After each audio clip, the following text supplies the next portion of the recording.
Doctor BR Ambedkar ഹിന്ദുമതം ഉപേക്ഷിച്ചിട്ട് 30 ലക്ഷം മനുഷ്യരുമായിട്ട് ബുദ്ധമതത്തിലേക്ക് പോകാനുള്ള കാരണം ഇതാ. ഡോക്ടർ BR അംബേദ്കർ ഗാന്ധിയുമായിട്ട് ഏറ്റുമുട്ടി, നെഹ്റുവുമായിട്ട് ഏറ്റുമുട്ടി, ബ്രിട്ടീഷുകാരുമായിട്ട് ഏറ്റുമുട്ടി. കാരണം ആയിരക്കണക്കിന് വർഷങ്ങളായി നാട്ടിലെ പിന്നാക്കക്കാർക്ക് അറിവ് നിഷേധിക്കുകയായിരുന്നു. സംസ്കൃതത്തിലാണ് അറിവ് വച്ചിരിക്കുന്നത്. ആ സംസ്കൃതം പഠിക്കാൻ ആർക്കും അവകാശമില്ല. എഴുത്തച്ഛനെ പോലും ശിക്ഷിച്ചു. ഇന്ന് പേയാട് ഭാഗത്ത് കർക്കിടക മാസത്തിൽ രാമായണം വായിക്കുന്നത് വാൽമീകി രാമായണമാണോ? നിങ്ങൾ പോയെന്ന് പരിശോധിച്ച് നോക്കിയേ. അമ്പലത്തിൽ കയറാതിരിക്കണ്ട, പോയി നോക്കണം. പോയി സപ്താഹയജ്ഞത്തിൽ മാത്രം പങ്കെടുത്താൽ പോരാ. അവിടെ വായിക്കുന്ന രാമായണം ആരുടെയാന്ന് നോക്കിയേ, അത് വാൽമീകി രാമായണം അല്ല. അവിടെ വായിക്കുന്ന ഭാഗവതം ആരുടെയാന്ന് നോക്കിയേ, അവിടെ വായിക്കുന്ന രാമായണം ഈ മഹാഭാരതം ആരുടെയാന്ന് നോക്കിയേ, അത് വാൽമീകിയും വ്യാസനും എഴുതിയതല്ല, അത് എഴുത്തച്ഛൻ എഴുതിയതാ.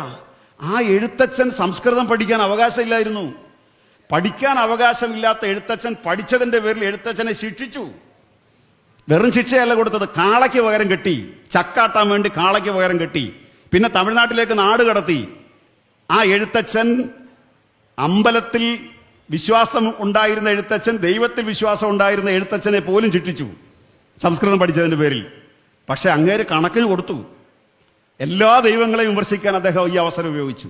അങ്ങനെയാണ് മഹാഭാരതത്തിൽ ദുര്യോധന പർവ്വത്തിൽ അഭിമന്യുവിന്റെയും ദുര്യോധന്റെയൊക്കെ ശവശരീരം എടുത്ത് മടിയിൽ വെച്ചിട്ട് എഴുത്തച്ഛൻ അതിനെ തിരിച്ചിട്ടിട്ടുണ്ട്, എഡിറ്റിങ്ങിന്റെ ഭാഗമായിട്ട് തിരിച്ചിട്ടിട്ടുണ്ട്.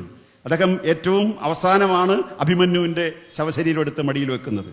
നല്ല മരതകക്കല്ലിനോടൊത്തൊരു മാരൻ കുമാരൻ, വല്ലഭീ വല്ലഭ നിന്നുടെ മരുമകൻ, കൊല്ലാതെ കൊള്ളാഞ്ഞതെന്തവൻ തന്നെ നീ, കൊല്ലിക്കയത്രേ നിനക്ക് രസമിടൂ. ശ്രീകൃഷ്ണയാണ്.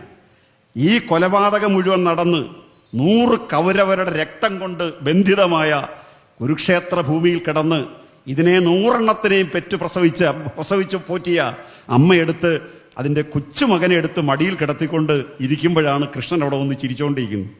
ആ കൃഷ്ണനെ നോക്കിയിട്ട് ഈ അമ്മച്ചി പറയുകയാണ്, കൊല്ലാതെ കൊള്ളാഞ്ഞത് എന്തവൻ തന്നെ നീ, കൊല്ലിക്കയത്രേ നിനക്ക് രസമിടൂ. ഇന്ന് ചോദിച്ചാ RSSകാർ വീട് കത്തിക്കും എഴുത്തച്ഛന്റെ. ഒരു തർക്കവും വേണ്ട. ശ്രീകൃഷ്ണനെ തേർത്തട്ടിൽ വെച്ച് വിമർശിക്കുകയായിരുന്നു ചെയ്തത്. ഇങ്ങനെ ഭക്തി പ്രസ്ഥാന കാലത്ത് പുരോഗമന ആശയങ്ങൾ ഉയർത്തി മഹാഭാരതം എടുത്ത് 1,25,000 ശ്ലോകങ്ങളെ 10,000 ശ്ലോകങ്ങളായി കൈക്കുമ്പിളിൽ വെച്ച് മലയാളിക്ക് മലയാളം പഠിപ്പിച്ച എഴുത്തച്ഛനെ പോലും ശിക്ഷിച്ചവർ. പിന്നെ ആരെയാ ശിക്ഷിക്കാത്ത? ചട്ടമ്പി സ്വാമി. 17 പുസ്തകങ്ങൾ കൊണ്ട് ബ്രാഹ്മണാധികാരത്തെ വെല്ലുവിളിച്ച ആളാ ചട്ടമ്പി സ്വാമി. സംസ്കൃതം പഠിക്കാൻ അവകാശമില്ല. അവസാനം ഒരു ബ്രാഹ്മണന്റെ വീട്ടിലെ മതിലിനപ്പുറത്ത് പോയി കേട്ട് കേട്ട് കേട്ട് പഠിച്ചതാണ് സംസ്കൃതം.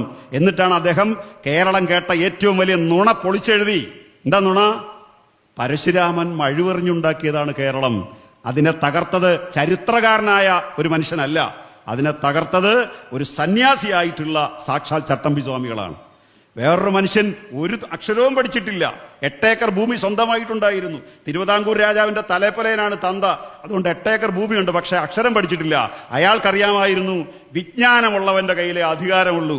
ആ മനുഷ്യൻ പഞ്ചമി എന്നൊരു കൊച്ചിനെയും പിടിച്ചുകൊണ്ട് എന്ന് എന്റെ കുടുംബത്തിൽപ്പെട്ട എന്റെ സഹജാതരായ എന്റെ സമുദായക്കാരായ 10 പേരെ BA-ക്കാരാക്കണമെന്ന് പറഞ്ഞ് സമരം നടത്തി നേടിയതാ അക്ഷരം. സരസ്വതിയെ പൂജിച്ചുണ്ടാക്കിയതല്ല കേരളത്തിൽ അക്ഷരം. ഇപ്പൊ FB-ക്കകത്ത് വിജയദശമി നാളിൽ ഇടാറുണ്ട്, സരസ്വതി പൂജ നല്ലതാണ്, സരസ്വതിയെ പൂജിച്ചോ തൊഴുതോ യാതൊരു തർക്കവുമില്ല. പക്ഷെ പൂജിച്ചു നേടിയതല്ല ഈ കേരളത്തിൽ അക്ഷരം, പിടിച്ചു വാങ്ങിയെടുത്തതാണ് അക്ഷരം. ശ്രീനാരായണ ഗുരുവിന് സംസ്കൃതം പഠിക്കാൻ അവകാശമില്ല. കേരളം കണ്ട ഏറ്റവും നല്ല കവികളിൽ ഒരാളാ ശ്രീനാരായണ ഗുരു. അനുകമ്പാ ദശകത്തിനും ദൈവദശകത്തിനും തുല്യമായ ഒരു തിയറി ഈ കേരളത്തിൽ ആത്മീയ തലത്തിൽ വേറെ ആരെഴുതിയിട്ടുണ്ട്?